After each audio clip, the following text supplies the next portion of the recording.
Hola, buen día. Buen día, profe. Buen día. Buen día. ¿Cómo andan? ¿Se ve bien la pantalla? Sí. El archivo, sí. Sí. Bien. ¿Empezaron a recibir los parciales? Sí, profe. Sí, ya recibimos. Sí, No, ya. por lo menos yo. Sí, Andrés se lo empezó a enviar, ¿no? Sí. Sí. Bueno, ¿anduvo más o menos bien, chicos? Yo en lo personal sí. Bueno, Sí, está bien. un ejercicio nomás, el primero que era medio complicado, pero... Claro, sí, el primero fue el más jodido. ¿Cuál era el primero? A ver, repetime, decímelo. Uno. Algo. El de la onda que iba oblicua y tenías que calcular varios parámetros de la onda y el campo magnético antes de incidir, creo que era. No, el campo magnético puede ser el... puede ser. Qué sé yo, no sé. En la mayoría los hice yo, los problemas. No me acuerdo ese en particular. Él le agregó algo del tema polarización. No sé si a ustedes le tocó algo de polarización. Sí, había bastante polarización. Ese lo había hecho él. Después lo demás lo había hecho yo. Todo lo demás. Bueno, andó entonces. Bien. Vamos a arrancar con un tema, bueno, nuevo. La mayoría de las veces es nuevo. No, eso no quiere decir mucho. Pero digamos que para que entiendan por dónde andamos, en realidad ahora empezamos con digamos, con las aplicaciones. ¿Qué quiere decir esto? Que aplicaciones de qué? Y de Maxwell. O sea, en realidad la teoría se terminó con el enunciado de las ecuaciones de Maxwell, que por supuesto no son todas las ecuaciones de él, sino que él las sintetizó y le agregó genialmente, le agregó el vector de desplazamiento, ¿no? Bueno, allí termina la teoría. Maxwell afirmaba que con ese sistema de ecuaciones, junto con el sistema de constitutivo del medio, ¿no? Esas tres, d epsilon por B mu por H y J sigma por E, las tres constitutivas del medio, más las ecuaciones de él, las cuatro. En la época de Maxwell no eran cuatro, eran un montón, porque no se conocía el nabla, ese genial invento no existía en la época de Maxwell. Entonces, si se fijan en internet, que es tan lindo verlo, van a encontrar las ecuaciones de Maxwell como las escribió Maxwell, y es un fárrago, pero increíble, ¿no? Increíble. Pero bueno, a partir de eso, lo que tenemos todos son aplicaciones. En realidad, en la universidad, en la facultad, en la UTN, yo cuando cursé esto, no existía esta materia, medio enlace, sino que eran dos materias. Una se llamaba electromagnetismo, que pertenecía a quinto año, y la otra se llamaba propagación y radiación electromagnética, que era sexto año. Cuando ingeniería eran 6 años, ¿no? Después, en pos de el abaratamiento, como pasó a 5 años la carrera, en electrónica son 5 años y medio, no pudieron bajar las 5. Bueno, pero cayó las dos, electromagnetismo y propagación cayó en una sola, que es esta. Por lo tanto, el electromagnetismo, para decirlo en forma rápida, era lo que vimos el primer cuatrimestre. Y porque no tenía la carga horaria, tenía menos carga horaria. Y después propagación es lo que más o menos desde ahora. No me acuerdo si estaba la parte de Fresnel, estaba en el electromagnetismo o estaba en una aplicación, no me la acuerdo. Pero bueno, nosotros empezamos, digamos, con la segunda parte de la materia. y vamos a entrar con la línea de transmisión. Entonces, vamos a ver ahora un modelo de la línea de transmisión bifilar.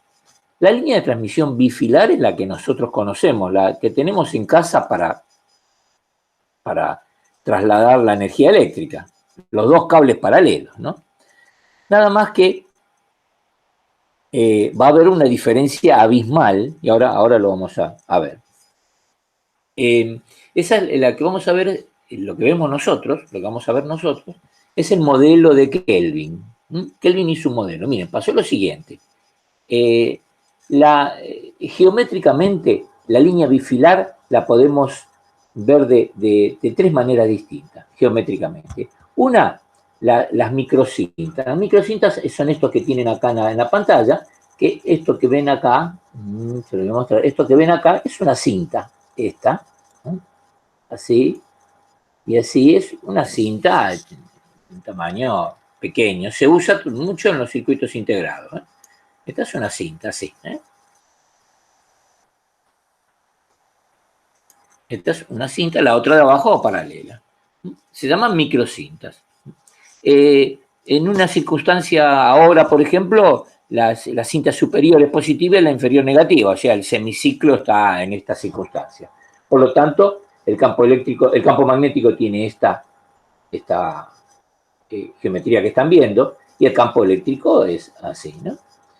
¿Qué pasa con la microcinta? La microcinta, el problema que tiene es que si la distancia entre ambas placas, varios problemas, pero el central es este. Si la distancia entre estas plaquitas, que parece un capacitor esto, ¿no? Bueno, muy parecido. No es suficientemente pequeña la distancia entre las placas, hay mucho campo fuera. Acá lo ven, hay mucho campo fuera. Y este campo fuera, especialmente el eléctrico, el magnético también, hace desastres con los circuitos que estuvieran cerca, con los dispositivos que tenga eléctricos que tenga en su cercanía. Pero bueno, se usa esta microcinta. Bien, entonces, esta es es una línea bifilar, o sea, tiene dos conductores. O sea, la teoría de Kelvin que vamos a ver nosotros sirve para dos conductores, y estos son dos conductores. Nos sirve, por ejemplo, ¿y cuál es la de un conductor? Y nosotros vamos a ver dos, la guía de ondas y la fibra óptica. Es un conductor, no tiene dos conductores. La corriente va por un cable y va por el otro, no, para nada, ¿no? Bien, entonces, esta podemos pensarla así. Supongamos que a la placa superior, a esta placa superior, a esta, la podemos ir curvando, la de superior hacia arriba y la inferior hacia abajo. Y ven cómo va cambiando la línea de campo. Esto es el campo magnético y estos son las líneas de campo eléctrico. Bueno, si logro, finalmente, si la cierro sobre sí misma, aparece la línea paralela, que es la que tenemos nosotros en casa, la que usamos para transportar la energía eléctrica. ¿Cuál es el problema de esta línea bifilar, esta, que es la que tenemos en casa? ¿Por qué no la usamos para llevar señal en alta frecuencia, en frecuencia? Porque centralmente, porque el campo eléctrico, el campo magnético generado por esta geometría paralela, línea bifilar paralela, el campo eléctrico, el campo magnético está muy a la expensa de cualquier otro elemento, cualquier otro dispositivo eléctrico que tengamos cerca. Fíjense acá en este caso, las líneas de campo magnético que son cerradas, pegan la vuelta así, pegan la vuelta así, miren, o sea, y el campo eléctrico, que es este, si están separaditas, como realmente lo están, acá hay líneas de campo afuera. No solo esta línea bifilar va a molestar al vecino eléctrico, por llamarlo de alguna manera, sino que el vecino eléctrico lo va a influir sobre esta línea. Quizá alguno de ustedes haya visto alguna vez, porque no es de la época de ustedes, el cable que llevaba, que desde la antena a la televisión, en la primera época de la televisión, era un cable bifilar paralelo, era una cinta negra, algunos pueden ser que la hayan visto ahí tirado en algún rincón de sus abuelos o sus padres, una cinta negra de un ancho de 1 centímetro más o menos, que tenía esta geometría, eran 2 cables paralelos, así. ¿Y cuál era el problema? Que si uno ponía la antena en la casa, ¿no? La ponía en la terraza del lado de la calle, y por la calle pasaban coches cercas, o sea, no había suficiente vereda o una cosa así, o pasaban muchos coches, cada vez que pasaba un coche, la imagen de la televisión temblaba. ¿Por qué? Porque los coches nafteros, que tienen bujías para hacer explotar la nafta en el cilindro, esas bujías tienen una diferencia potencial muy grande, de 20.000 volts. O sea, la explosión se produce por una chispa de aproximadamente 20 o 25.000 volts sobre la bujía. Ese campo eléctrico grandísimo llegaba hasta la antena y llegaba hasta el cable bifilar, a la antena, el cable de antena bifilar, y la televisión se movía toda la pantalla, ¿no? La imagen de la pantalla. Bueno, ese es el problema más importante. Ahora, otra forma que tenemos de, partiendo de acá, porque esta es la partida, si en vez de la placa superior rotarla en un sentido y la inferior en el sentido opuesto, si las rotamos las dos en el mismo sentido, como acá, fíjense en qué está pasando con los campos, fíjense qué está pasando. Si las logro cerrar, llego a esta visión, y esta visión ustedes ya la conocen, que es también un cable bifilar. Y también está paralelo, pero no se le llama paralelo. El coaxial se lo considera paralelo cuando son paralelos separados, así. A esto sí se lo consideran bifilar paralelo. A este bifilar coaxial o coaxil. En realidad también son paralelos porque uno está paralelo al otro, nada más que son concéntricos. Acá es una imagen grosera porque el cable central en general es muy, muy, muy delgadito, es un hilo, y el cable externo del coaxil es una malla de aluminio para que tenga flexibilidad, porque si fuera una malla de otro material más duro, el cable sería imposible de manejar. Entonces la malla de aluminio le da flexibilidad. El cable central en muchas épocas fue de cobre, en la actualidad hay mucho de acero para que se autosostenga cuando uno tiene que tender una línea de alguna longitud. El de cobre era fácilmente, el mismo peso lo tendía a perjudicar al conductor central, y el de acero mucho más. Fíjense esto, que la bondad central que tiene este cable respecto de este, central, no hay casi ninguna otra, respecto de que no fuera que los campos aquí están confinados dentro de ambos conductores. O sea, esta disposición geométrica no afecta el campo que genera este cable con esta descripción geométrica, no afecta a ningún dispositivo eléctrico que esté cercano, ni que esté pegado, tocándose, no lo afecta para nada porque los campos están adentro. Y aún más, si la malla nosotros la ponemos a tierra, o sea, el cable exterior, se lo pone a tierra, y de hecho todos los coaxiles tienen la malla a tierra, ningún dispositivo que esté cercano y que tenga un campo eléctrico magnético variable importante lo puede afectar tampoco. O sea, no recibe ningún campo externo ni a su vez entrega ningún campo al exterior. O sea, es un buen material.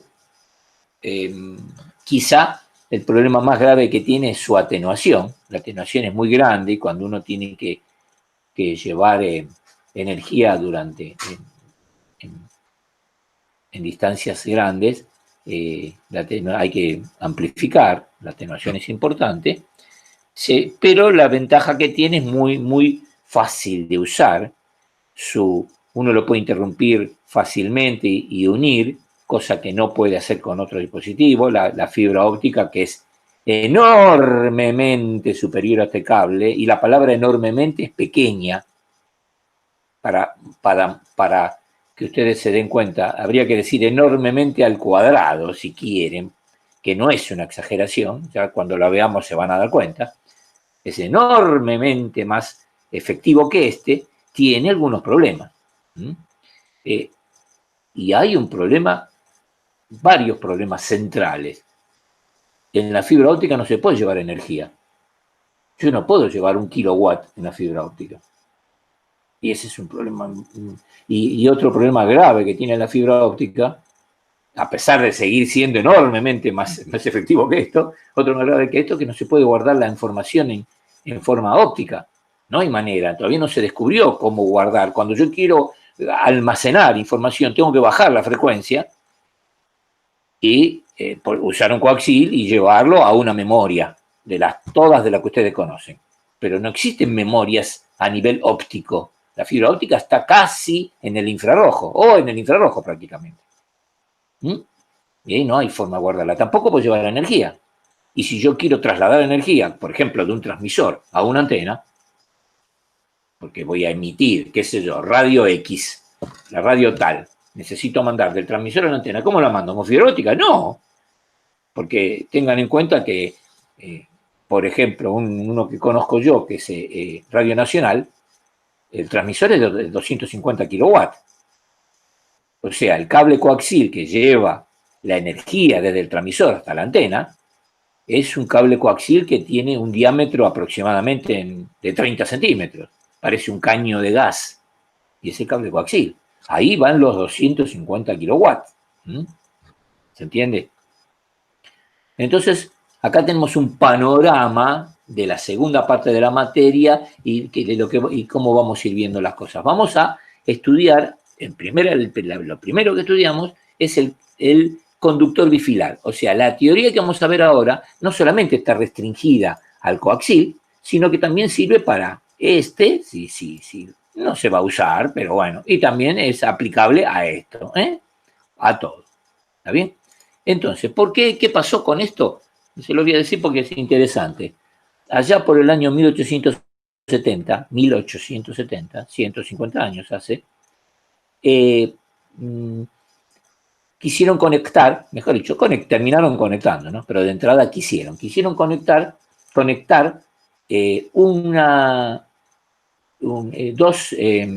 hacer una conexión de información entre Europa, Inglaterra, en esa época era la Unión del Mundo, y Norteamérica, que en esa época también eran ya, bueno, ahora lo son también, así que no hay diferencia, bueno, es lo mismo, entre Inglaterra y Estados Unidos, entre una ciudad de Estados Unidos y una ciudad de Inglaterra, las más, digamos, cercanas posibles, teniendo en cuenta que tiene el Atlántico por medio, ¿no? Entonces, ¿qué decidieron? Tirar un cable coaxil. Esto que les cuento lo vimos nosotros en una emisión del National Geographic, que nosotros nos volvió loco a todos los de medio de enlace porque queríamos tener eso. Hablamos con National Geographic, dijeron que no podían hacer nada porque ellos reciben la señal de Estados Unidos y no podían hacer más nada que emitirla. Y chao, nada más que eso. Así que no logramos nada. Pero hay una grabación y que pasaban partes de fotografías de la época, como para hacer esto, tirar el cable coaxil a través del Atlántico. En el año 1870 era una hazaña, ¿no? Un despelote infernal, porque primero tenía que pensar si lo iban a dejar reposar el cable en el fondo del océano. El Atlántico tiene una profundidad media de 6 kilómetros. O lo dejaban colgando. Era una pregunta, ¿no? ¿Lo dejo caer o lo dejo colgando? Bueno, decidieron tirarlo en el fondo porque los movimientos de agua que había más cercano a la superficie hacía que el cable sufriera mucho más que dejarlo reposar en el fondo. Lo dejaron en el fondo. Y lo tiraron. Terminaron, después de un despelote infernal, terminaron tirándolo. Entonces, ¿qué pasaba cuando ya habían terminado el cable? Bueno, desde Estados Unidos mandaban una señal y después tenían que mandar una persona en un barco para Inglaterra a preguntarle si habían recibido la señal, porque respuesta no había. Ellos nos mandaron una señal y nadie les decía nada. Por lo tanto, mandaron una persona, llegó a Inglaterra, o fue al revés, Inglaterra, Estados Unidos, no importa. Pero de una de las dos maneras, y le decían que no llegaba nada, que era ruido. Y así, siguieron probando y mandando en un barco, una cosa de loco, ¿no? No sé cuánto estuvieron yendo y viniendo, hasta que se dieron cuenta que no había manera de mandar una señal que sea inteligible, aunque sea una sucesión de unos y ceros, diríamos otro, un uno, para tener algo, decir, bueno, llegó algo, están vivos, están vivos. Nada. Entonces, ¿qué hicieron? Empezaron a hacer algún cambio. En esta historia estaba metido Kelvin, ¿no? Kelvin ya no se llamaba Kelvin. Kelvin se llama por lo que hizo ahora, ¿no? Se llamaba Charles Thomson, ¿no? Entonces, ¿qué hicieron? Empezaron a levantar la tensión. Entonces, Kelvin le dijo, miren, eso no es la solución, porque al aumentar la tensión, lo único que van a lograr es quemar el cable. Bueno, lo quemaron, el cable. Y otra vez y tiraron otro cable más. Bueno, tiraron otro cable, otro despelote más, y le dieron su solución. A todo esto le dijeron a Charles Thomson, que si no me acuerdo se llamaba así, Kelvin, le dieron para que haga un modelo que pueda razonablemente mandar información. ¿Y qué hizo Kelvin? Que por eso fue después Lord Kelvin. Vieron que en Inglaterra la Real, mejor no digo el adjetivo, los que hacen cosas que le produce a ellos mucho dinero, entre otras cosas, les dan un cargo nobiliario. Bueno, Lord Kelvin hizo este modelo. Y es correcto, este modelo. No quiere decir que sea el único posible. ¿Está? Entonces, ¿qué dijo Lord Kelvin? Dijo que esto es una celda de la cual un conductor... momentito. Este conductor, este modelo sirve para, otra vez, sirve para las tres situaciones, tanto sea cinta, sea paralelo común, el que conocen ustedes, o el coaxil, para los tres. Este es una celda elemental de una longitud diferencial X, en el cual el cable coaxil está compuesto con N celdas elementales. N, el número que quieran. Entonces, una diferencial X de longitud. En este diferencial X, el modelo de Kelvin impuso una resistencia en serie, un momentito, una resistencia por unidad de longitud. Acá es ohm por metro. Una resistencia por unidad de longitud en serie, una inductancia por unidad de longitud en serie, una G inversa de R, modelizada con una R, ¿no? Conductancia. Una conductancia en paralelo, también conductancia por unidad de longitud, 1 sobre ohm Siemens por metro, y un capacitor en derivación en paralelo, dos conductancias y capacidad en derivación, y R y L en serie, todas por unidad de longitud. O sea, yo acá le puse V más delta V para mostrar que aquí cae un diferencial de V, por lo tanto acá tengo V. Si se fijan en algún libro muchos le van a decir acá V, acá ponen V y acá ponen V menos delta V. Es lo mismo, ¿no es cierto? Hay una caída, hay que modelizar una caída de diferencial V acá. Ahora vemos a qué se debe esto, ¿por qué él incluyó todo esto? No hay que olvidarse que va a haber inevitablemente una corriente que vaya entre un conductor y el otro conductor. Miren, acá parecen que los cables son los paralelos estos, ¿no? Más bien parecería este modelo, así.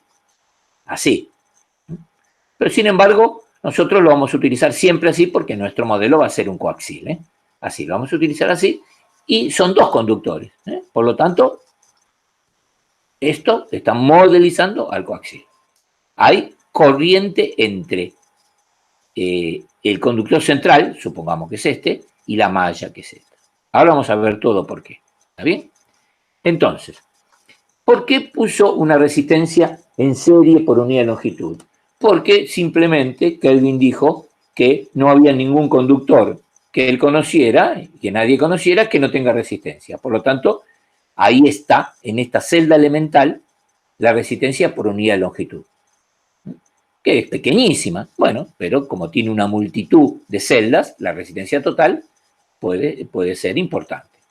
Por lo tanto, otra vez, la existencia de esta resistencia por unidad de longitud se debe a la inevitable resistencia que tiene todo conductor eléctrico. ¿Por qué puso una inductancia por unidad de longitud en serie?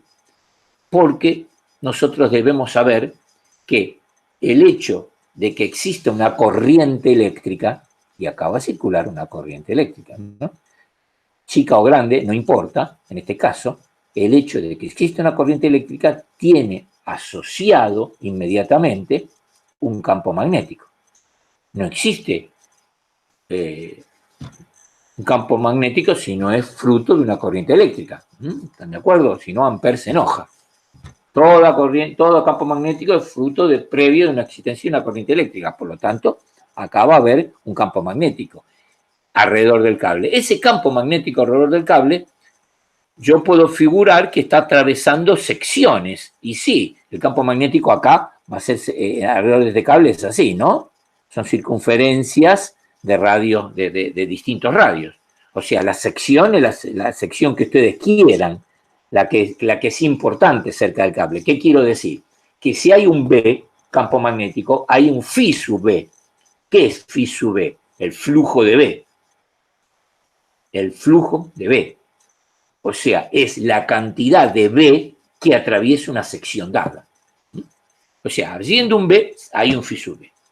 Y la definición de inductancia es flujo de B por unidad de corriente.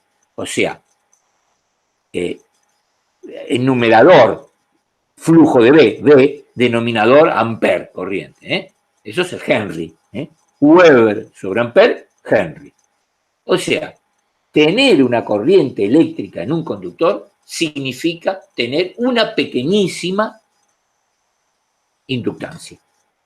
Y acá en el modelo está incluida la inductancia. Por unidad de longitud, por supuesto. Bien. Entre un conductor y el otro hay un dieléctrico. Que inevitablemente hay un dieléctrico. ¿Ya? Es esto, ¿no? Acá. Acá hay un dieléctrico. Y acá también hay un dieléctrico, ¿no? Bien. ¿Qué pasa con ese dieléctrico? Que no es perfecto. No existe el dieléctrico perfecto. ¿Qué significa un dieléctrico perfecto? El dieléctrico perfecto es aquel material aislante que no tiene, si es la palabra perfecto subrayado, que no tiene ni un solo átomo para conducir la corriente eléctrica. Es un aislante total. Ese es un dieléctrico perfecto. No tiene un solo átomo. Bueno, eso no existe en la naturaleza. Hay que decir que los dieléctricos, especialmente ahora que están fabricados, son muy buenos, pero muy buenos, ¿no? O sea, ¿qué quiere decir que son muy buenos? Que tienen muy bajo cantidad de átomos de conducción. O sea, con electrones libres para conducir. Muy bajo. Bueno, como siempre un poco hay, por acá va a haber un drenaje de corriente desde el conductor central a la malla, sin pasar por la carga. La carga está puesta en una punta del cable, ¿no? Acá. Entonces, sin pasar por la carga, hay una conducción.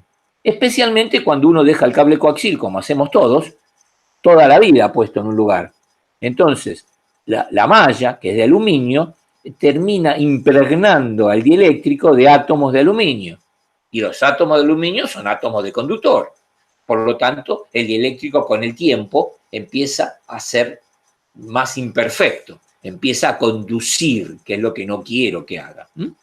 Bien, eso está modelizado por esta conductancia, esa imperfección, si le quieren llamar así, esa necesidad de modelizar un dieléctrico real que tiene alguna pérdida, acá está modelizado. Tercer elemento modelizado por Kelvin. El cuarto elemento es el capacitor. Este es fácil de entender. ¿Por qué? Porque si nosotros recordamos la definición de capacidad de un capacitor, en física 2, en realidad, de una forma que en este caso nos sirve, tengo que decirle que cualquier diferencia de potencial entre dos elementos genera una capacidad. Cualquier diferencia, una diferencia potencial cualquiera, en vez de decir cualquiera, así lo voy a decir, una diferencia potencial entre dos elementos genera una capacidad. Que es muy, pero muy pequeña, sí, pero hay una capacidad. Y acá está modelizada. Acá está modelizada. Por ejemplo, si ustedes ven la bornera de un osciloscopio donde uno accede para sacar información, ahí abajo mismo normalmente lo dice C 7 picofaradios. Es la diferencia, es la capacidad que hay por haber una diferencia potencial en la bornera de salida del osciloscopio. Y que en el osciloscopio, como podemos trabajar con mucha frecuencia, esa capacidad puede embromar. Acuérdense en la reactancia capacitiva, que es función de la frecuencia. Entonces no es que si le meten continua, bueno, imagínense, o baja frecuencia, pero a medida que sube puede embromar. En el osciloscopio hay que modelizarlo eso y ahí está, me lo muestran. Siempre dos cables a diferencia potencial, o dos cables acá porque estamos hablando de dos cables, ¿no? Pero dos elementos a diferencia potencial genera una capacidad. Y acá está. Esta es la capacidad por unidad de longitud. Entonces, esto es el modelo de Kelvin con una parte en serie, una parte en paralelo. Por lo tanto, podemos modelizar esto de la siguiente manera. Esta parte, R y L, la podemos llamar Z, la parte impedancia en serie. Y esta que es G y C, todo por unidad de longitud, ¿no? G y C lo podemos llamar Y o Y, que es admitancia. Por lo tanto, acá está. Por lo tanto, ahora pensamos que esto Z, por diferencial X, es la parte R y L, y esto es G y C. Por lo tanto, esto como si lo pienso, ¿cómo va a ser? Y ya vemos que va a aparecer, miren, R más J omega L. ¿Se acuerdan? La impedancia del circuito RL. R más J omega L. Ahí tienen uno. Si lo quieren ver de otra manera, R más JXL. Omega L es XL. R más JXL. Es esto. Y acá, ¿cómo lo modelizo? Y G más J omega C. O sea, G más JXC. Esto. Y ven, y acá hay un drenaje. Por esta admitancia va a circular una corriente diferencial I. Bien, yo no la quiero, pero bueno, ahí está. Y por acá va a circular toda la corriente. Y esta es toda la corriente que está manejando el conductor el coaxil ¿no? Bien. Chicos, si no entienden algo, córtenme inmediatamente, porque se va a poner un poco farragoso ahora. Yo voy a tratar de ser lo más explícito posible. Si no entienden algo, inmediatamente pueden preguntarme. ¿Qué vamos a hacer ahora? Vamos a hallar la ecuación diferencial de este dispositivo, de esta celda elemental. Me gusta más que dispositivo. La ecuación diferencial, que va a ser aplicable a todo el conductor. Simplemente esto tiene una longitud diferencial X, ¿no? ¿Se acuerdan? Tiene una longitud diferencial X. Lo puedo aplicar tranquilamente a todo el dispositivo. Bien, ahora, observen que en este modelo perdimos la variación temporal, no va a aparecer, después lo vamos a tener que inyectar desde afuera, porque no hay variación temporal acá, no la vamos a ver, no está puesta. No va a causar ningún problema, porque ¿qué es la variación temporal? Acordémonos de la onda. La onda que tenía, una onda electromagnética, pongamos de campo eléctrico, ¿qué tiene? Una E0, una amplitud, y después tiene por el seno de lo que quieran. O, lo que es lo mismo, E a la J omega. O sea, lo que perdimos es el seno o el E a la J omega. Eso perdimos. Acá no lo vemos. Pero después se lo metemos ahí a presión. Cuando lo necesitamos, fácate, se lo encajamos arriba y listo. Bien. Entonces, miren, la caída diferencial que se produce acá,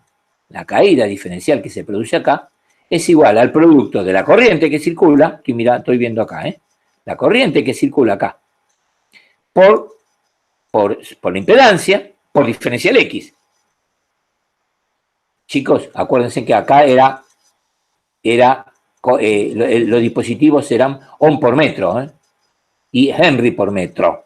¿Está bien? Entonces, ¿acá qué me queda? Z por I por diferencial X. Me queda perfecto en volt, acá. Bien, paso diferencial X dividiendo y me queda derivada de B respecto a diferencial X, a X, a dx es igual a Z por I. Acá está. Bueno, derivo otra vez. Derivo primero respecto de Z, me queda la I constante, y después respecto de I, me queda Z constante. Y acá tengo la derivada segunda de B respecto de X 2 veces. Listo. Ahí está. Ahora, ¿qué voy?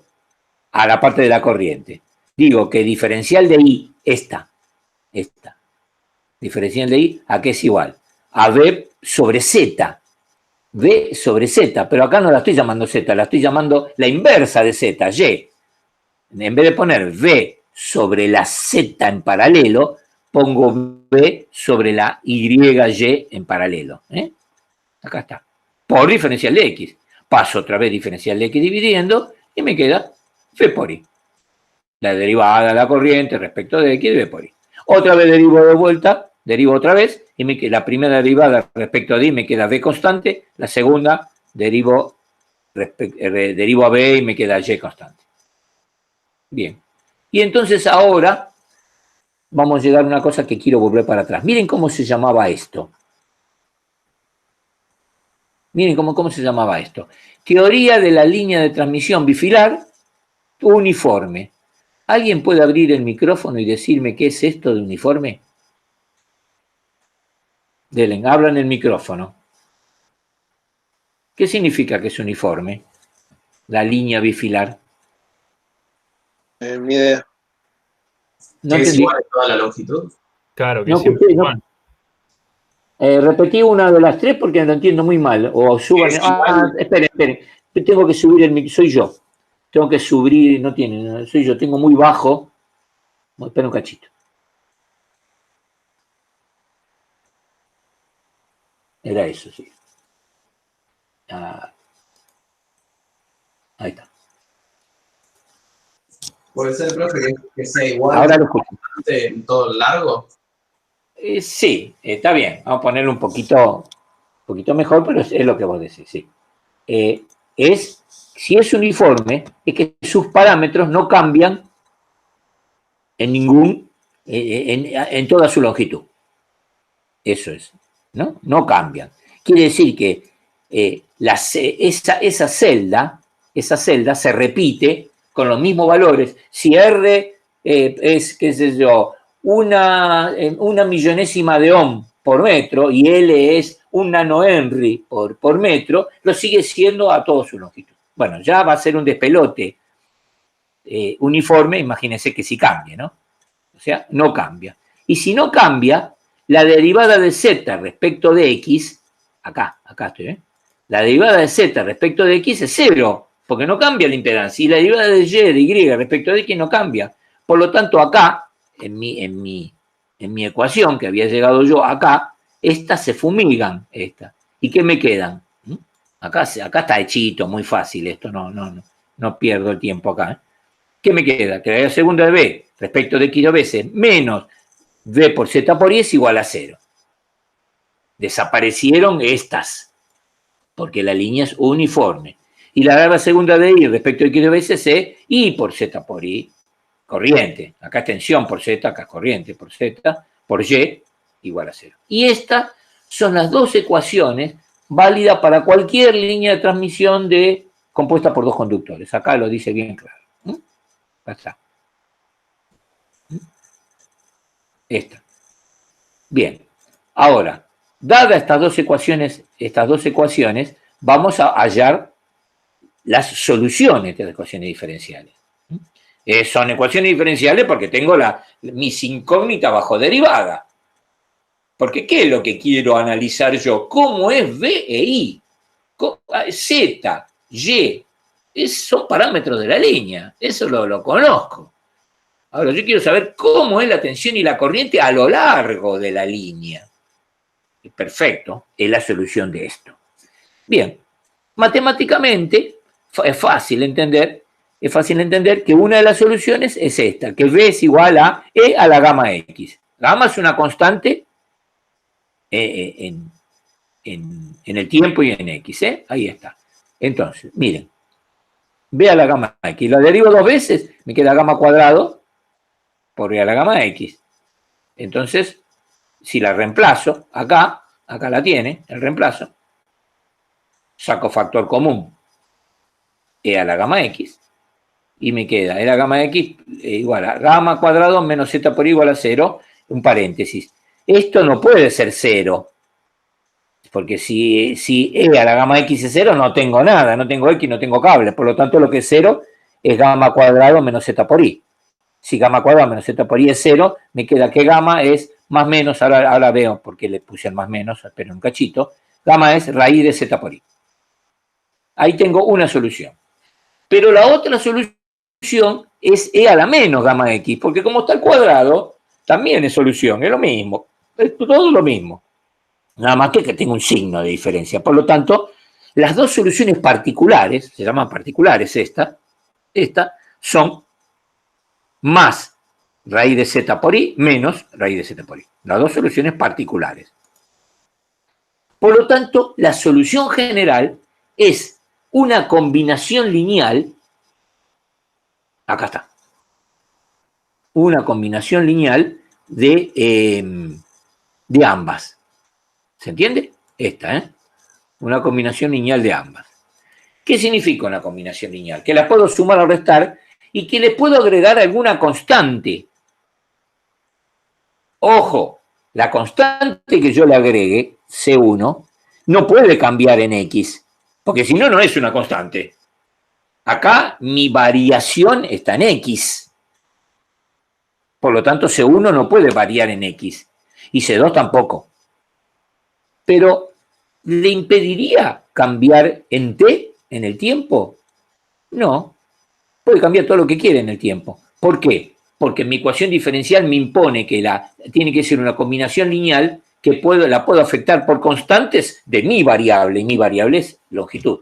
Por lo tanto, puede cambiar en el tiempo. De hecho, que van a cambiar en el tiempo. Pero miren, si ustedes miran esta expresión matemática y dejan de tener mirada matemática para hacer una mirada física,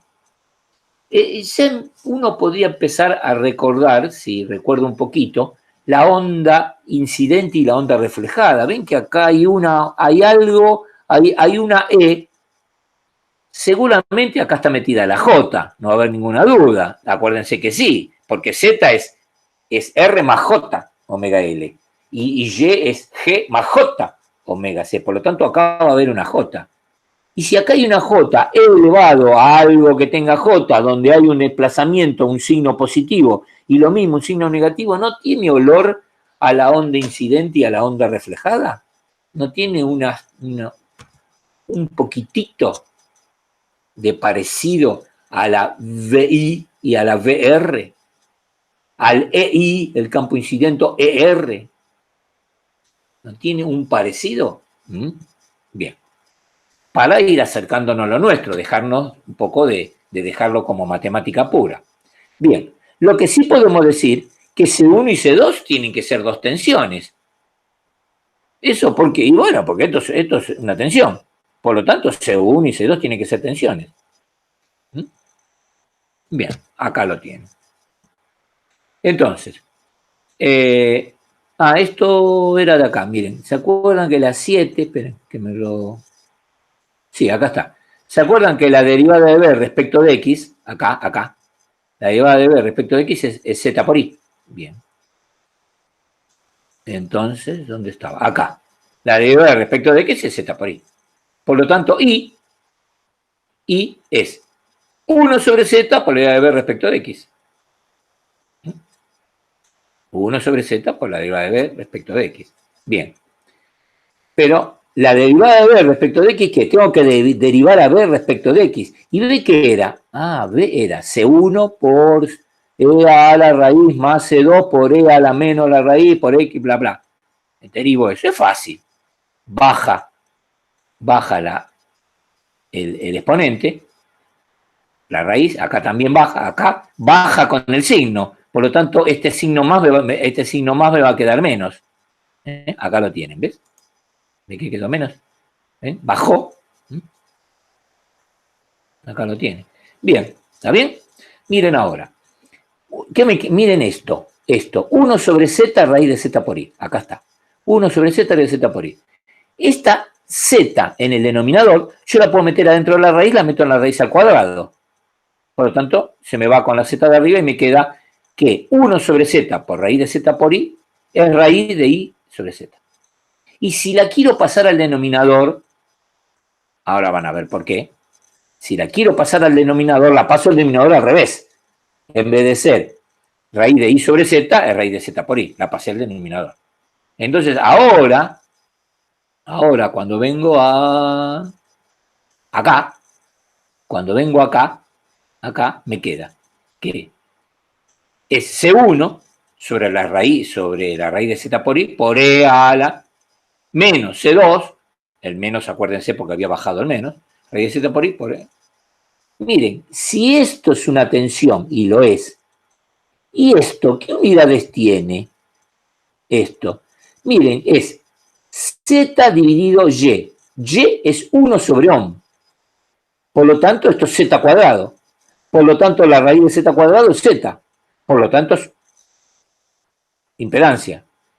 Por lo tanto, este cociente es una corriente. Y está bien, tenía que ser una corriente. Van a ver que esta es la corriente incidente y esta va a ser la corriente reflejada. En vez de llamarle 1, le ponemos I sub I, y esto es I sub R, y esto en vez de ponerle... Y esto le tendríamos que llamar V sub I y V sub R. Bien. Entonces, vamos a ver ahora alguna novedad. Vamos a ir viendo algo que está por pasar. Este es un simple circuito en donde hay una fuente que genera una tensión, un generador, genera una tensión que le damos V sub G, que tiene su impedancia interna, irremediable, como toda, que la llamo ZG, y acá tengo mi carga, ZL, y esta es la línea de transmisión. Ahora, primero, mi estudio está siempre va a estar encajonado en tener una fuente, una línea de transmisión y carga. Por lo tanto, a la izquierda de la fuente no existe nada y a la derecha de la carga no existe nada. Ahora, vamos a ver esto. ¿La fuente qué puede ser? Y estamos hablando siempre de elementos con frecuencia. Chicos, ahora tenemos que pensar que estamos en megahertz, millones gigahertz, radiofrecuencia, microondas. Estamos hablando de alta frecuencia. Bien. ¿Esto qué puede hacer? Algo que tenga mucha frecuencia. Por ejemplo, un transmisor de AM, de FM, de TV, de lo que quiera. Un transmisor. Frecuencia. Bien. Y esto, el cable. Ahora, si hay algo que a mí me gustaría, que a todos nos gustaría, es ir a donde voy a conectar la carga, porque este lo compré. Y cuando lo compré me dicen, mire señor, esto es un generador de FM de una frecuencia tal, y me da la frecuencia, con una tensión de salida tal, y me da la tensión de salida, con una impedancia de salida tal, y me dice 50 ohms, está normalizado eso, normalmente son 50 ohms, está normalizado, y con una potencia que entrega de tanto. Tengo todos los datos acá. Ahora, mi problema va a estar normalmente acá, como ingeniero, mi problema va a estar acá. Yo voy a tener que poner acá una carga con los cables, con el coaxial acá. ¿Y qué voy a querer? Voy a querer que toda la energía que se produzca acá, que salga de acá, la carga la tome y la convierta en energía útil. Toda. Entonces acá va a haber problemas a dónde estamos yendo. Por ahora solo estamos analizando el cable, pero va a ser importante esto en el cable. Por lo tanto, las mediciones que yo quiero hacer, ¿de qué? Y por ahora quiero medir, yo quisiera medir todo lo largo del cable cómo es la tensión y la corriente. Sí, pero yo no puedo andar cortando el cable y pinchándolo, poniendo un osciloscopio, poniendo instrumental, pinchando cable. Yo quisiera medir acá, a mí me interesa acá. Entonces voy a tratar, y a eso vamos en unos minutos, a tratar de poder medir sobre la carga, porque ahí tengo acceso, y de saber todo lo que corresponde al cable, todo lo que corresponde con las mediciones de la carga. Yo averiguando, ves incidente en la carga, ves reflejada en la carga, y incidente en la carga, y reflejada en la carga, yo tengo que saber cuánto vale la tensión en el cable a 18 metros, acá por ejemplo. ¿Cuánto vale? Y no voy a pinchar a 18 metros, no voy a cortar el cable. Por lo tanto, tengo una expresión acá que me va a decir cuánto vale acá, en cualquier punto del cable. Mediciones sobre la carga me van a analizar todo. Perfecto. Conclusión. Mi universo, que es la fuente, el transmisor y la carga, voy a cambiar un poco los parámetros de X. ¿Qué quiere decir? Que voy a llamar X igual a 0 sobre la carga. ¿Por qué? Porque a la derecha de la carga se me terminó el universo. Y a mí me interesa todo en la carga. Yo quiero medir todo sobre la carga. Lo llamo X igual a 0 en la carga. Por lo tanto, nadie me impide hacer que X crezca hacia la izquierda. Es un problema, no es un problema. Una característica, doy vuelta al eje X. Crece para el otro lado. Desde ahora en adelante, en todos los cables, los conductores coaxiales o bifilares cualquiera, la carga X igual a 0 y aumenta X hacia la izquierda. Listo. Eso es una convención y la aceptamos. Bien. Ahora, ya acá directamente estamos diciendo que miren acá. Fíjense. Bueno, veamos acá la corriente. Si X es igual a 0, estamos en la carga. ¿Qué pasa acá si X es igual a 0 acá? E a la I de Z por I por X, esto es 0. E a la 0 es 1. Y acá E a la 0 es 1. Por lo tanto, la corriente en la carga I sub L es C1 dividido raíz de Z por I menos C2 raíz de Z por I. Acá lo tienen. Por lo tanto, C1 y C2 ahora las defino como tensiones. Si I sub L es C1 sobre raíz de Z por I, raíz de Z por I es una impedancia, C1 es una tensión, la tensión incidente, C2 es una tensión, la tensión reflejada. Por lo tanto, todo esto, C1 sobre Z por I va a ser I incidente, y C2 sobre Z por I va a ser I reflejada, I sub R y sub I, I sub R y sub I. Y C1 y C2, ¿qué va a ser? V, esto va a ser V sub I incidente, y esto va a ser V sub R. Ojo, no se olviden que las tensiones se suman sobre la carga, la que viene y la que vuelve se suman, pero las corrientes que van y vuelven se restan. La corriente cuando vuelve es menos que la que se consumió en la carga, pero las tensiones aumentan sobre la carga, ¿eh? Bien, acá lo tienen.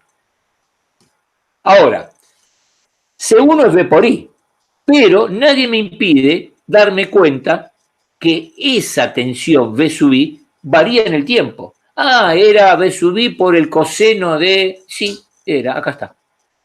En vez de poner coseno lo pongo en forma, como usamos nosotros, en forma exponencial. Acá está. C1 es una constante en un lugar dado, pero varía en el tiempo. C2 es una constante en un lugar dado, pero varía en el tiempo. Acá la tiene. Por lo tanto, V sub L es V sub I por el J omega T más V sub R por el J omega T. Esta es la tensión en un lugar dado, la carga, en un lugar dado, la carga, variando en el tiempo. Acá la tenemos. ¿Está bien? Bien. Bueno, acá está un poquito explicado. Ahora, vamos a ver ahora, porque yo estoy estudiando el cable, no me puedo quedar en la carga sola. Entonces yo quiero saber cuánto vale la corriente, la expresión de la corriente para X igual a 18 metros, por decir algo. Entonces, ¿qué hago? Esto, ¿se acuerdan que recién le dije? Era I sub I. Acá lo tienen, I sub I, y esto es I sub R.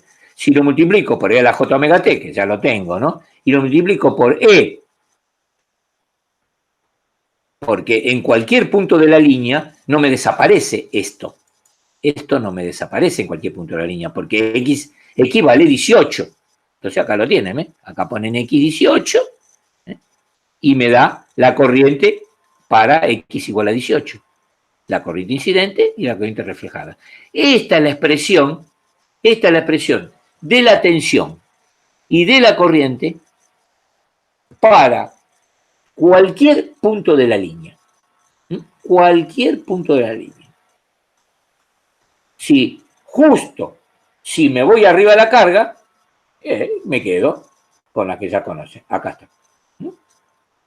Si me quedo sobre la carga, porque X igual a 0 en la carga. Acá la tienen. ¿Se va entendiendo, chicos? Chicas. Sí, sí. Bien. Entonces, chicos, este gamma, que matemáticamente no fue muy cómodo, nosotros como electrónico, este gamma, donde estoy, lo perdí, acá está.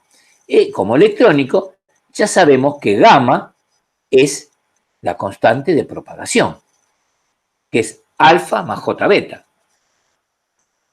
Alfa más J beta. Acá está. Pero ahora, ¿qué es gamma? Gamma, dijimos que era las soluciones particulares, ¿no? Acá está. Perdón, B es E a la gamma X. Es una solución particular. Pero miren acá, acá lo tengo, acá. Entonces vean esto. Vean esto. Gamma es raíz de Z por I. Pero ¿Z qué era? R más J omega L. Y Y, G más J omega C. Acá tengo la nueva expresión de gamma, que no se olviden que es alfa más J beta. Acá se lo puse para que no nos olvidemos que gamma tiene una parte real y una parte imaginaria. Ahora, miren qué interesante. Si yo considero, porque mi conductor es muy bueno y porque no es muy largo, es cortito, digo, mira, alfa es 0. ¿Qué le voy a considerar alfa si tengo 1 metro, 2 metros, 5 metros? Y no me importa. Alfa, perfecto, ¿por qué no? Alfa 0. Gamma, entonces, es igual a J beta. Alfa 0, sin problema. O sea, existe la onda si alfa es 0. Es una onda sin atenuación. Pero no puede existir la onda si beta es 0. Porque beta es 2pi sobre lambda. Y lambda es C sobre F, es la frecuencia. no es la frecuencia, sale de la frecuencia, ¿no? Por lo tanto, para que haya onda, tiene que haber beta. O sea, para que haya onda, tiene que existir beta y acá es J beta.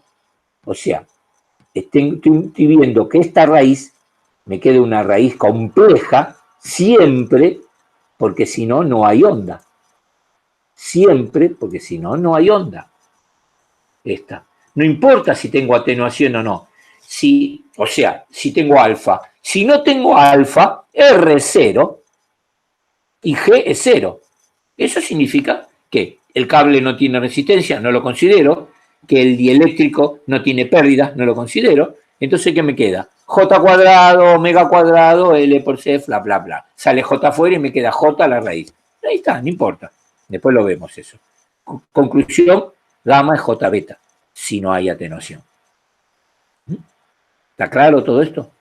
Acá, en vez de poner E a la gamma X, estoy poniendo E a la alfa más J beta X.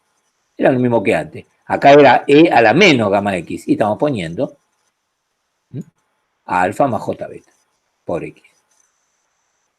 ¿Está bien? Entonces, ahora, ¿qué hacemos? Trabajamos un poco con los exponentes. Volvemos para hacer la corriente, dividimos por Z por I, por raíz de Z por I, Z sobre I, raíz de Z sobre I. Es que es la misma, dividiéndolo. Corriente, tensión. Bueno, acá está un poquito explicado que en este cable coaxil va a haber constantemente, por ahora, una tensión que va hacia la carga y que, por alguna causa, la carga hay una parte que me dice no me gusta y la manda de vuelta para el generador. Esa va a ser la tensión reflejada.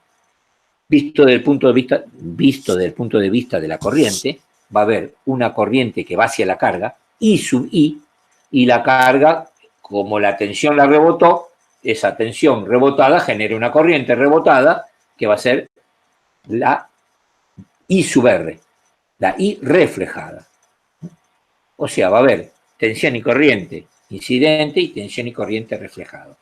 Los cocientes en todo punto de la línea entre tensión y corriente en ese punto, o sea, yo me paro en la línea coaxil a los 18 metros y ¿cuánto vale la tensión ahí? 25 volt.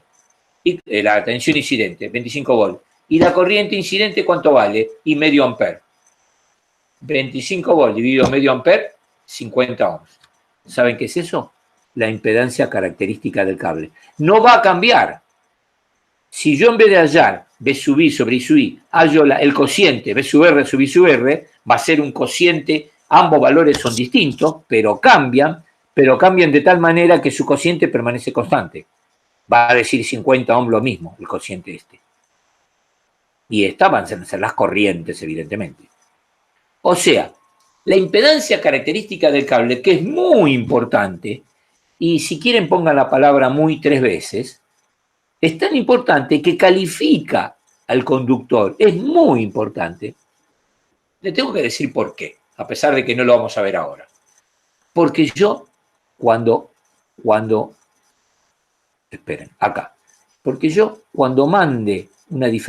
yo aplique una diferencia potencial dada por este generador y haya una corriente eléctrica, yo lo que pretendo es que todo se disipe acá. O sea, todo se utilice acá. Yo no quiero que haya I sub R y V sub R. ¿Y saben por qué no quiero?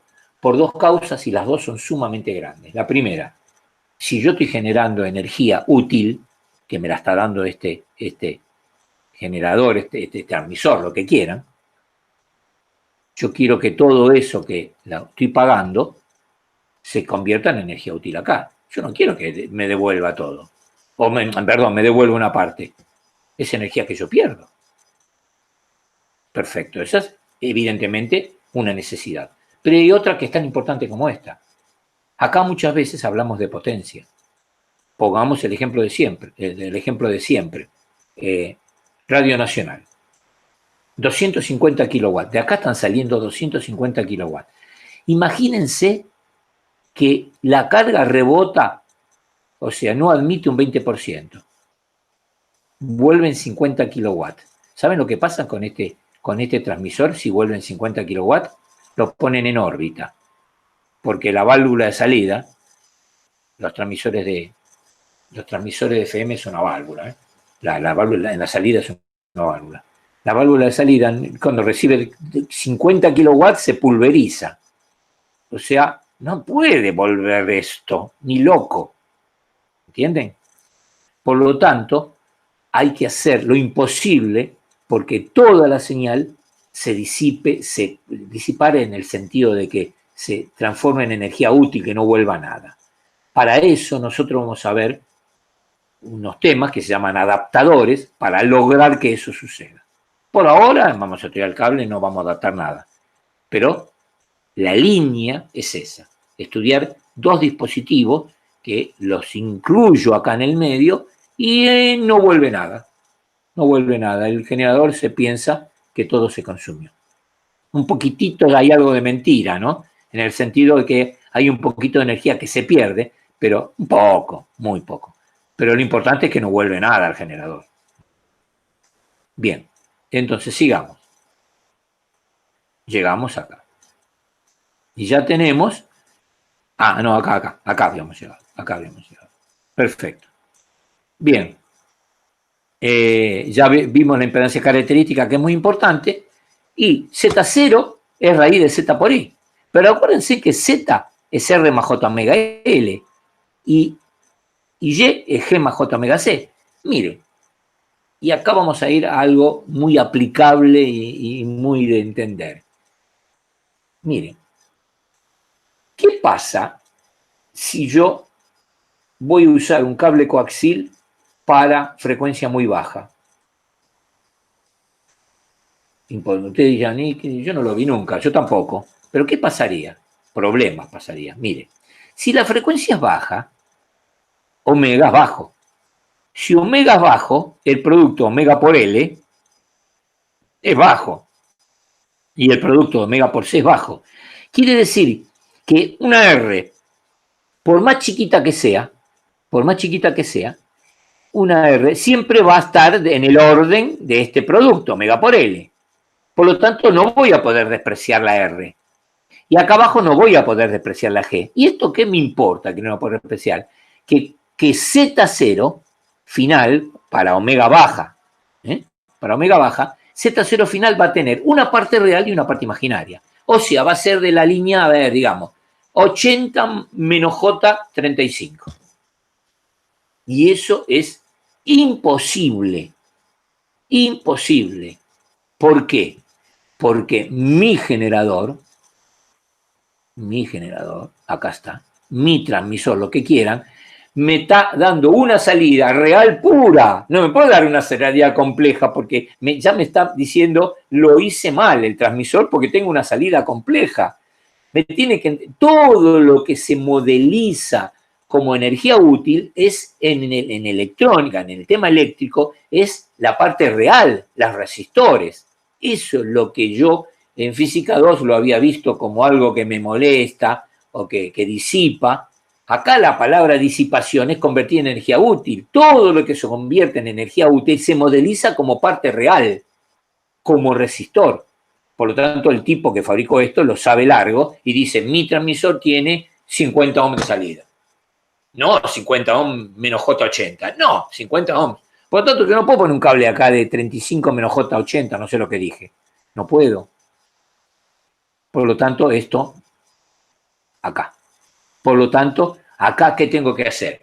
Miren, por empezar, que R y G sean lo más chica posible. Y sí, lógico, tengo que tener cables lo mejor posible. Pero omega tiene que ser lo suficientemente alto para que el producto omega por L dividido omega por C, el producto omega por L sea mucho más grande que R. Y omega por C mucho más grande que G. Por lo tanto, Z0 va a ser raíz de J omega L sobre J omega C. J omega y J omega se fumigan y me queda que Z0 es raíz de L por C. Por lo tanto, eso es un número. Por lo tanto, Z0 es real puro. Y esto es cierto para una gama muy grande de frecuencias, pero a partir de una frecuencia mínima, que no se puede hacer funcionar un cable coaxil con una impedancia, una frecuencia de 100 ohms, 200 ohms, 1000 ohms, no se puede, porque me queda Z0 compleja. Chicos y chicas, ¿se entendió hasta ahora? Por ahora sí. Bueno, sigamos avanzando. Vamos a hallar las expresiones las expresiones de la tensión, esto estoy diciendo, ¿no? En cualquier, bueno, la voy a poner más prolija que arriba. Determinar las expresiones de tensión y corriente en cualquier punto de la carga. ¿Pero qué? En función de, un poco más prolijo, para que se vean, en función de valores de la carga, pero en cualquier punto de la línea. Entonces, simplemente tomamos las expresiones de antes, le sacamos la variación temporal para que no moleste, después le ponemos la E a la J omega T, entonces lo sacamos. Bien. Entonces, miren, BL es BI más BR. Y la corriente, la pongo como era BI sobre Z0 menos BR sobre Z0. Bueno, Z0 la paso para ahí. Esto, al fin y al cabo, le quiero decir, es la tensión en la carga, y esto es la corriente de la carga con el Z0 paso multiplicando. Miren, si la sumo, si las sumo o las resto, miren lo que queda. Es muy simple. La suman y despejan BI y queda esto, y despejan BR. O sea, me queda BI y BR en la carga. Hasta ahora esto es en la carga. Miren que se lo puse claro. Expresiones de la tensión reflejada incidente en la carga. Acá. En la carga. Esto B sub I en la carga, B sub R en la carga. Pero con valores de tensión y corriente de la carga. Z0 es una constante, no cambia para nada. O sea, valores de tensión y corriente de la carga, tengo la incidente y la reflejada. Pero es muy simple. Si le agrego la expresión con la atenuación y la que ya había hallado, esta, que ya lo habíamos hallado acá arriba, me da para cualquier punto. Por ejemplo, yo digo, si X vale 18 y ahora más fácil, porque miren lo que tengo acá. Medí sobre la carga, BI, BL e IL, y la multiplico por todo esto que son valores X18, beta lo conozco, alfa es un dato porque es mi coaxil, y acá la tengo. Esta es la parte incidente y esta es la parte reflejada en la carga. Perdón, en la carga, me equivoqué, lo tengo con la carga. Esto es la parte incidente y esta es la parte reflejada para X igual a 18 metros. Esto, o lo que quieran, ¿no? VI para un X dado, BR para un X dado. Y sub I para un X dado y sub R para un X dado. ¿Se entendió? Bien. Y ahora, la cosa que va a aparecer seguramente como la más importante. Lo que viene ahora y durante 15, 20 minutos.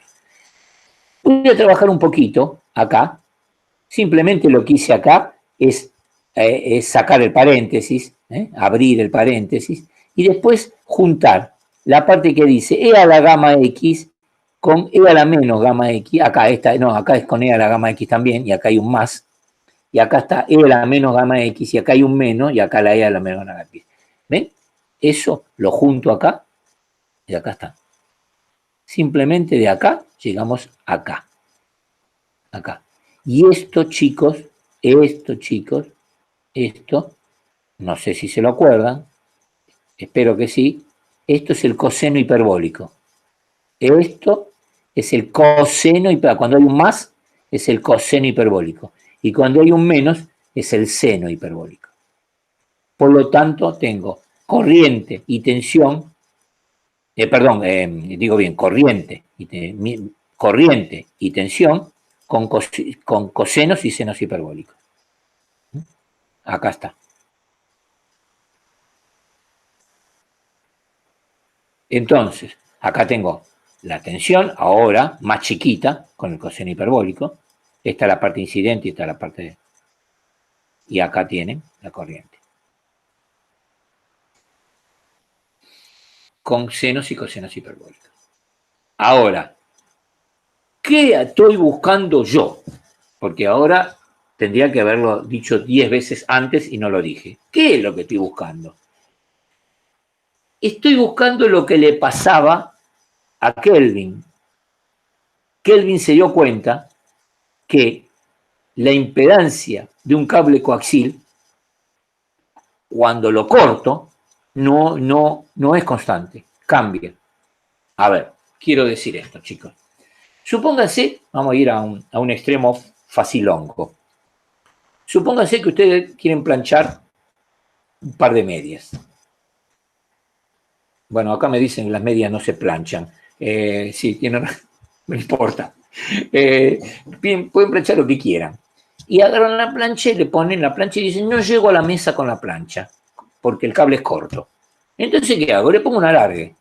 ¿Alguna vez se preguntaron si hay un cambio en la plancha por qué ponerle el alargue? No, ¿saben por qué? Porque no hay ningún cambio. Habrá un poquito más de disipación porque el cable genera un poco de disipación, bueno, pero es mínimo y aparte que un rato y se acabó. No importa. No importa, la plancha toma toda la energía del toma corriente y la disipa, salvo la que pierde el cable, la disipa toda. ¿Saben por qué pasa eso? Porque la frecuencia es baja, 50 ciclos. Para nosotros es continua. Por eso pasa. Ahora, vamos a hacer el mismo ejemplo con esto. Voy a poner el generador y el transmisor y una carga. La pongo con un cable de 2 metros o con un cable de 6 metros. En uno se va a comportar de una manera y en otro de otra. No importa si lo corto en 25 veces, cada vez que lo corte voy a tener una impedancia de entrada, la impedancia que ve el transmisor, porque tengo la carga con el cable y el transmisor. Yo ya tengo la carga del cable y voy a conectar. Bueno, en la entrada va a ser función de la carga que puse, o sea, la impedancia de entrada de mi cable coaxil, cortado a 18 metros, va a ser función de la carga que puse. ¿Cuánto vale ZL? Y ZL vale tanto. Bueno, va a ser función de eso, pero también va a ser función de los 18 metros del cable. Porque si en vez de cortar los 18 metros lo corto a 15, otra vez va a ser función de la carga, que es la misma, pero mi impedancia de entrada va a cambiar. ¿Por qué cambió? Porque cambió la longitud del cable. Y esto es una novedad. ¿Por qué cambia la longitud del cable? Y acá ya lo estamos viendo. Ven que el cociente de V sobre I, va a ser un cociente entre la tensión hiperbólica y la corriente hiperbólica. ¿De quién? De valores que cambian con X. ¿Lo ven? ¿Lo ven que cambian con X? Por lo tanto, la impedancia que acá la hice, acá está hecho el cociente, la impedancia de entrada a un X dado, ven que es el cociente. El cociente, acá trabajando un poquito con eso, acá está. Acá está. Esto es la impedancia de entrada. ¿Ven? ¿De qué depende la impedancia de entrada? De Z0, la impedancia característica del cable, de ZL, la carga, y de la tangente hiperbólica de gamma por X. O sea, la tangente hiperbólica de un valor, un valor que es función de X ese valor. Si pongo X15, X18, acá la tangente va a ser distinta. Por lo tanto, la impedancia de entrada va a ser distinta. ¿Por qué pasa esto? Por esto, muchachos. Por esto. Porque si ustedes están en 50 ciclos y yo les pregunto, a ver, chicos, ¿cuánto vale la longitud de onda de una onda de 50 ciclos? Consideren aire el medio. Abran el micrófono, delen. Chicos, abran el micrófono y conversamos. Ni idea, profe. ¿Cómo se mide? ¿A qué es igual lambda? ¿Lo sabés a qué es igual lambda? C sobre 50 Hz sería, ¿no? Ah, C o B. Pongamos C para hacerlo fácil. C sobre 50. ¿C cuánto es? ¿3 por 10 a la octava? Sí. Dividido 50. Mira, 3 por 10 a la octava dividido 100 es 3 por 10 a la sexta. Dividido 50 dividido 50 es 6. 6 por 10 a la sexta. 6 por 10 a la sexta. Por lo tanto, es 6.000 kilómetros. La longitud de onda de la onda de energía eléctrica que tenemos en casa tiene la longitud de la Argentina. La Argentina tiene 5.700, 5.800 kilómetros de largo, 6.000 kilómetros. O sea que empieza en la Quiaca y termina en la Antártida. La longitud de onda. Y esto a mí que me importa, mucho me importa. Porque cualquier circuito en el cual yo esté energizando con esa corriente no va a tener 6.000 kilómetros de largo. Es una porción infinitesimal de esos 6.000 kilómetros. ¿Qué quiere decir? Que cuando la onda sale del generador del toma corriente en mi casa y llega a la plancha, llega súper rápido y la fase en el generador, donde estaba la onda en ese momento que salió, estoy tomando una fotografía, es la misma que la que está en la plancha, porque 6.000 kilómetros largo, el tramito es tan chiquito que no hay cambio de fase. ¿Se entiende lo que estoy hablando? Sí. No escuché. ¿Se entiende o no? Se entiende que, imagínense, una onda que arranca en la Quiaca y empieza a subir y por el medio estará, no sé dónde está el medio, Buenos Aires, pero está en el medio, pongamos. Y pasa en el medio y después de Buenos Aires hasta 6.000 kilómetros, hasta allá, hasta el sur, hasta la Antártida. ¿Y mi longitud cuánto es? Y 3 metros, 8 metros, 12 metros, 15, 10 centímetros. Es una porción mínima de esa longitud. Por lo tanto, la fase, y la onda llega a la velocidad de la luz, o una porción de la velocidad de la luz. Con el dieléctrico que usamos nosotros llega a 2/3 de velocidad, a 200.000 kilómetros por segundo. Por lo tanto, llegó instantáneamente, entre comillas.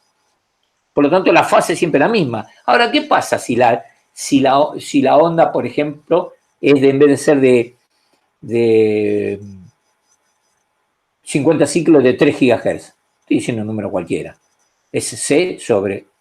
Ahora es C sobre F. Y mire, ¿cuánto es C? 3 por 10 a la octava dividido 3 por 10 a la octava, ¿no? 1 giga, no, 9. Es, ya le digo, es 10 centímetros. 3 por 10 a la octava dividido 3 por 10 a la gigahertz a la 9, 3 por 10 a la 9 es 10 centímetros. O sea, ahora mi circuito tiene varias longitudes de ondas metidas. Varias longitudes de onda metidas a lo largo. Se dan cuenta que donde yo lo corte voy a encontrar diferencias. Por lo tanto, la impedancia de entrada de un conductor bifilar, alimentado con frecuencia como corresponde, ¿no? Varía con su longitud. Y es periódico. Es periódico. Él tiene la periodicidad de la tangente. Acá lo tienen. Esto me quiere decir que si yo averiguo el cambio que tiene en una periodicidad en 180 grados, la periodicidad de la tangente, averiguo cuánto sale. Después son todas copias. O sea, puedo dividir mi cable en n conductores de una longitud de pi. ¿Se entiende? ¿Se va entendiendo esta idea, chicos? Bien. Ahora, vamos a pasar, esta no la vamos a usar mucho, vamos a usar mucho más la de abajo, la que viene ahora. Y miren esto. Vamos a pasar de esta que tiene con pérdidas a una sin pérdidas. En la línea sin pérdidas consideramos que R es despreciable y G despreciable. Por lo tanto, la impedancia característica es la raíz de L por C, por empezar. Ya la tenemos. Y gamma, ahora gamma, ya desapareció R. Esto no es R más J omega L. Desapareció R. Es J omega L. Y ya no es G más J omega C. Es J omega C. ¿La ven acá? Por lo tanto, gamma es solo J beta. ¿Y qué es J beta? Y beta es omega L por C. Raíz de L por C. Omega raíz de L por C. J omega raíz de L por C. J beta. Bien. Por lo tanto, ahora, lo que antes era esto, acá, era la gamma X, ¿la ven? Era la gamma X, ahora es... ¿dónde estoy? Acá. Ahora ya no es más E a la gamma X, es E a la, J beta X. Ya no es más gamma. La parte alfa desapareció. Y esto es muy bueno porque, chicos, esto ahora es el coseno circular, el común. Y esto es el seno circular. ¿Lo ven? Acá está. Esto es el coseno, el común, y esto es el seno. Por lo tanto, estas son las tensiones y las corrientes en cualquier punto de la línea, y su cociente es este. Y ahora, la impedancia de entrada de una línea bifilar sin pérdidas, es tangente circular. O sea, es periódica, otra vez en 180 grados, pero una tangente circular que ahorra algunos inconvenientes algebraicos. Y esta expresión es totalmente usable. Otra vez, la impedancia de entrada es función de la impedancia característica de la carga y de la posición donde yo corte el cable. ¿Se entendió? Bien, y acá tengo la línea sin pérdidas. Bien, esta expresión la vamos a utilizar muchísimo. Y fíjense, y vamos terminando. Fíjense, si X es igual a 0, chicos, si X es igual a 0, yo estoy en la carga. Si estoy en la carga, ¿cuánto me tiene que dar la impedancia en la carga? Chicos, si yo tengo solamente la carga, porque no tengo cable, porque estoy en la carga, ¿cuánto vale la impedancia ZE? Vale ZL, lo que vale la carga. Por lo tanto, esto tiene que ser coherente. Si X es igual a 0, tangente de beta X, esto desaparece. Esto desaparece. Y esto desaparece. Por lo tanto, me queda ZE para X igual a 0, es Z0 por ZL sobre Z0. Z0 con Z0 se me va y me queda ZS igual a ZL. Correcto. Si X es igual a 0, la impedancia de entrada es la impedancia de carga, porque no tengo cable. Es la impedancia sobre la carga, que es ZL. Correcto. Muy bien. Esta es una conclusión. Hay muchas conclusiones, vamos a estar un día o más entero analizando todo esto, pero le voy a tirar unas cositas más y ya terminamos. Miren. Supongamos que yo pongo una carga acá, pongo una carga real pura. Lo voy a mostrar acá para que lo vean claro. Yo pongo acá real pura. Y yo digo, si no tengo cable, nada, pongo un medidor de impedancia acá, me dice 100 ohms. ¿Por qué? Porque la carga vale 100 ohms. Pero yo voy a poner un cable, y ese cable lo voy a poner cortito. ¿Qué sé yo? 15 centímetros, porque tengo gana, porque me es útil, por lo que fuera. 15 centímetros. Entonces, si yo tengo la carga ZL 100 ohms, yo puedo esperar que a 15 centímetros de conductor, mi ZE, porque tengo el cable, que lo tengo que tener en cuenta, tiene 15 centímetros. Pero yo digo, mira, estoy tan cerca de la carga que la impedancia de entrada tiene que ser real pura. Mentira. Mentira. Nunca más. No, nunca más no. No es real pura. ¿Dónde estoy? Acá.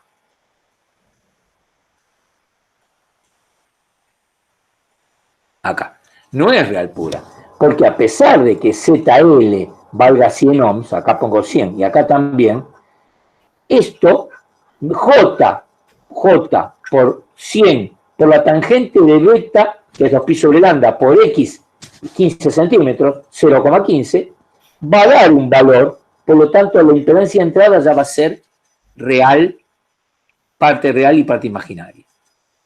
O sea, en los cables bifilares, en el cable coaxial, salvo unos puntos que lo vamos a ver muy en particular en la clase que viene, salvo eso, siempre tenemos que sospechar que la impedancia de entrada tiene parte real y parte imaginaria. Siempre tenemos que sospechar.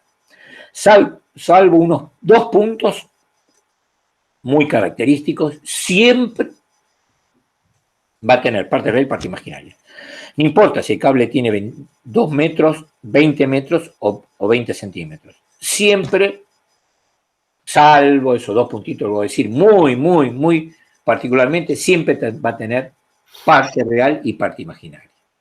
Por lo tanto, vamos a lidiar con este problema en cuanto a que es un problema adaptarlo. O, digamos, una circunstancia que tenemos que arreglarla. No es un problema, se va a adaptar. ¿Se entendió? Bien, chicos, por hoy es suficiente. Les pido, ¿por qué quise llegar acá y decirle esto?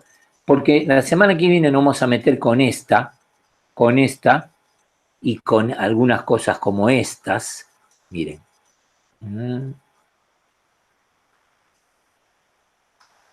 Estas, por ejemplo, con estas expresiones recuadradas, algunas de estas, nos vamos a meter con todo. Les pediría que para que les sea útil a ustedes, le peguen una mirada a esto, para tenerlo en la cabecita, porque si no, va a ser simplemente una explicación mía y les es mucho más útil si tienen una pequeña revisión de todo esto. Hasta acá. Exactamente, hasta impedancia de entrada de una línea bifilar sin pérdidas. Hasta acá. Chicos y chicas, por hoy hemos terminado. Bueno, profe, buen fin de semana, pueden ir saliendo. Después nos manda el archivo por mail. Sí, hoy mismo, como más tardar mañana, mando el archivo y el drive. Perfecto, gracias. Nos vemos. Chao. Saludos.